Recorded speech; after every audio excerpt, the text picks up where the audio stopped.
Welcome back to the channel. My name is Tronage, and today we're going to be talking about the iBubble underwater drone, and specifically some updates for it. Hardware updates, believe it or not, like some long handles that I'm going to show you how to put on, a battery compartment tool to help you open it up, and some other little this and that. So you want to check them out? Stick around.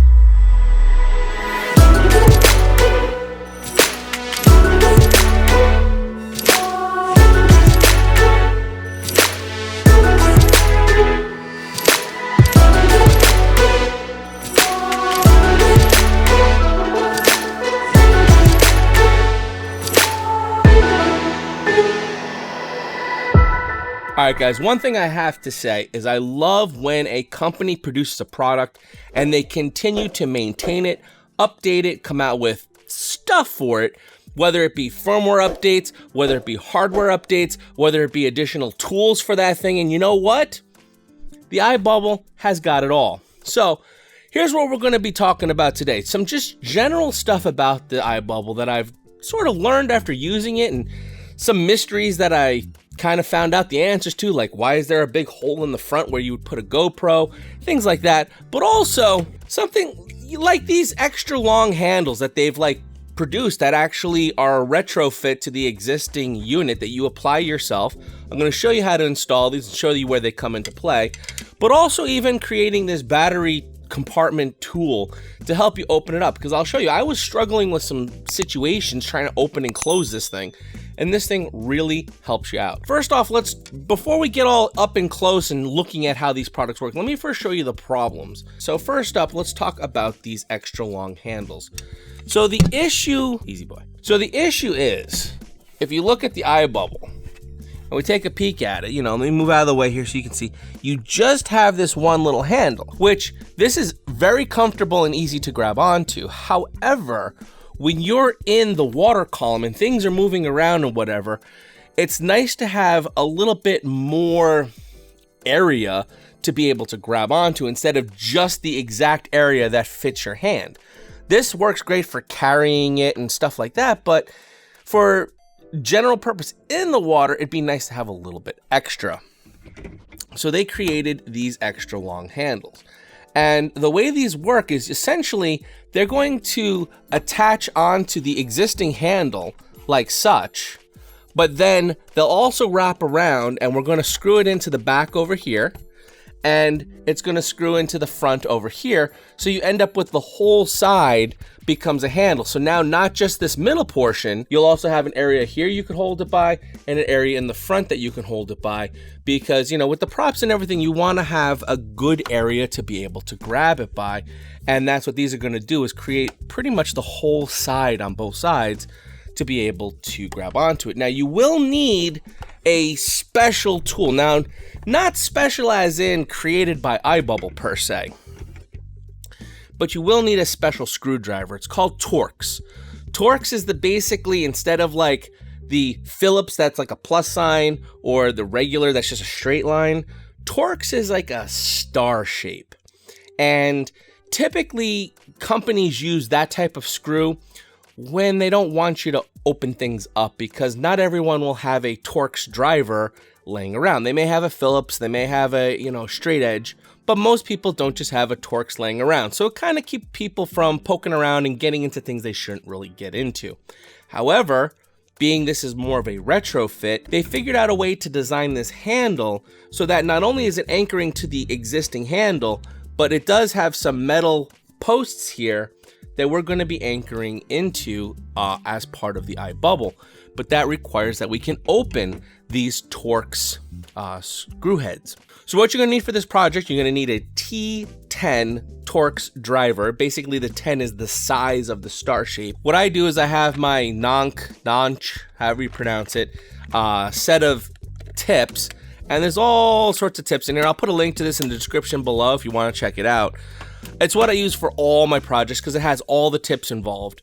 And I love this driver handle because it's very comfortable, very sturdy, very almost over-engineered, but it's in a good way where it's just rugged. In any case, what I'm going to do is I'm going to show you how to install these handles, how they go on. So if you have them and you'd like to put them on, you'll see how they go. Also, what we're going to be talking about is this battery removal tool. So what this accomplishes here is on the bottom, this section here, this is the battery compartment.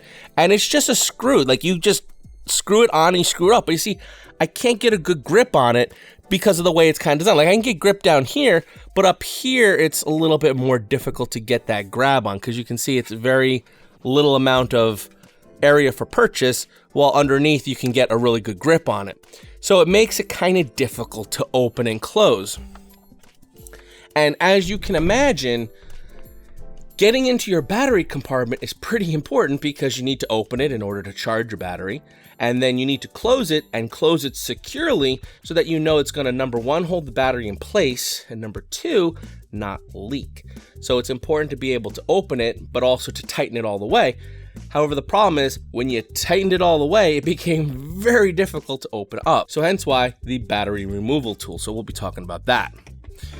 Also, one other thing I mentioned in the beginning, in the front, when I first unboxed this in my first video, and I said, there's this hole here in the front, right here. See this hole right here?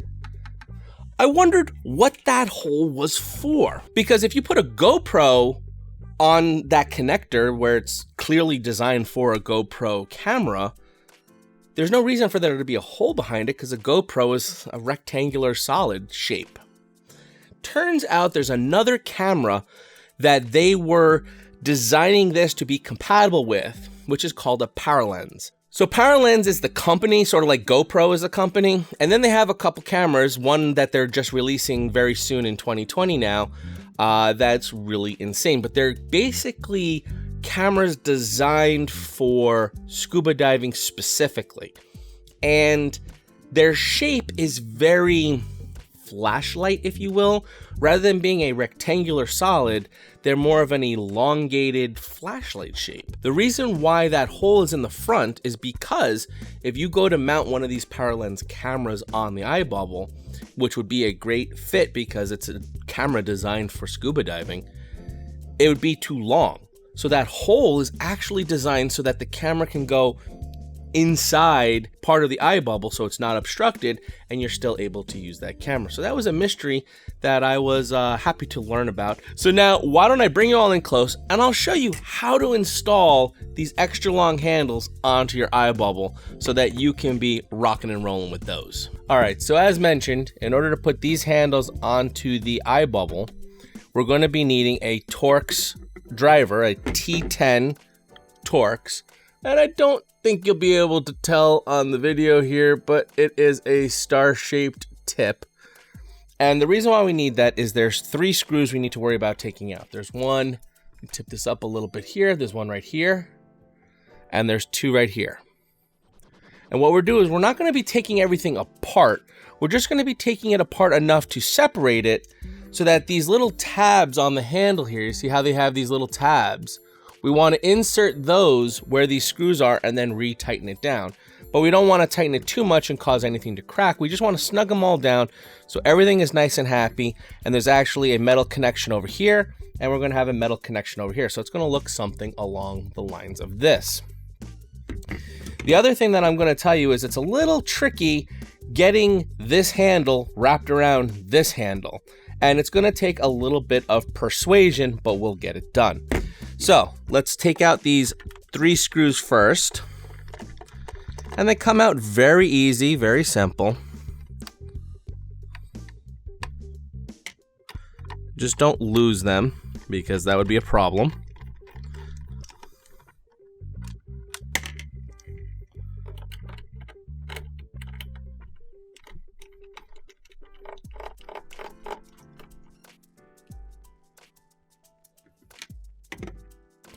See, now you can see I've taken those screws out so these plastic pieces can separate a little bit. And that's all we want them to be able to do is separate so that we can get the handle into those areas.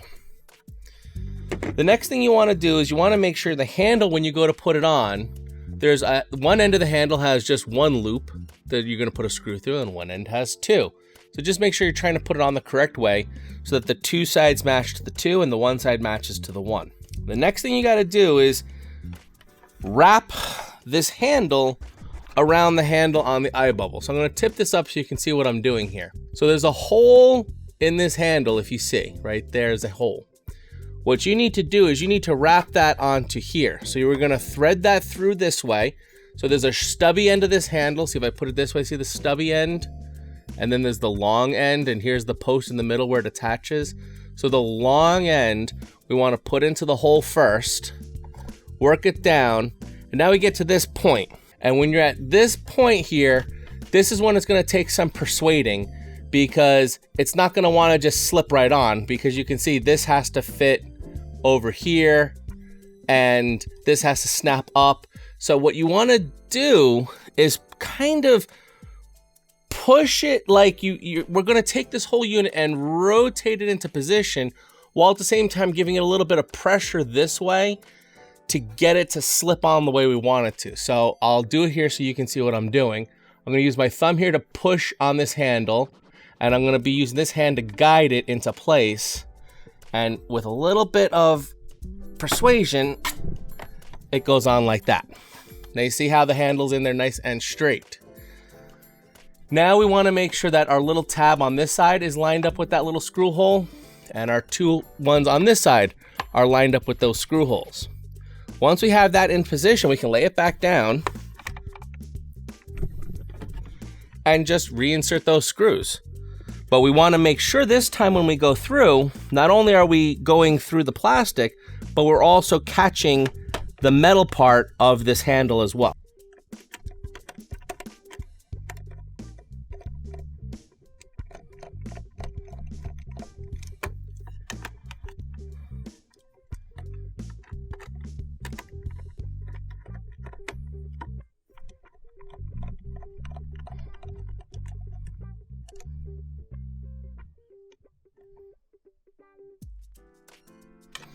And again, remember, these screws are screwing kind of into plastic, so you don't want to super over tighten them, because that'll strip them out and it'll defeat the purpose. This handle, remember, the handle we're preventing it from pulling out. That's why it's got the loop around that screw part. So we don't need so much pressure this way. We just need that bar of metal to prevent this handle from pulling out. So it's not a matter of making these super duper tight to secure that handle. It's more about just making sure that it's snug and secure, and we don't want anything stripped out. So I like to do what's, what I call 2-finger tight. If you're a scuba diver, you know what I'm talking about. You just 2 fingers, and then that's it. You don't have to go any tighter than that. Any tighter than that, and you're gonna start causing some problems. And let's do the one up in the front here now too. And there you go. Now you can see this handle's fully installed. That's as simple as it is. Your anchor points are here. You have your main handle anchor point here. So this point is still the same, but now you can grab it here. You can grab it here. You can grab it with 2 hands. Whatever you want, you have now the whole side here has a place where you can grab and be safe. So let's do the other side real quick too, so you can see how that side goes on. Again, we're going to take out our screws. We're going to take our handle. And remember, again, we have the long side and we have the stubby side. And we want to thread the long side first into that hole. So that hole here, we're going to thread that in first. And now we're at that point where we have to do that weird persuading. So let's get that in position. There we go. And now we're going to line up our ports here to go where our screws go. And now we just reinstall our screws, making sure to catch the metal portion of the handle in the screw. It can be tricky to get these screws lined up and everything situated, but once you get everything set up, it's definitely a good thing.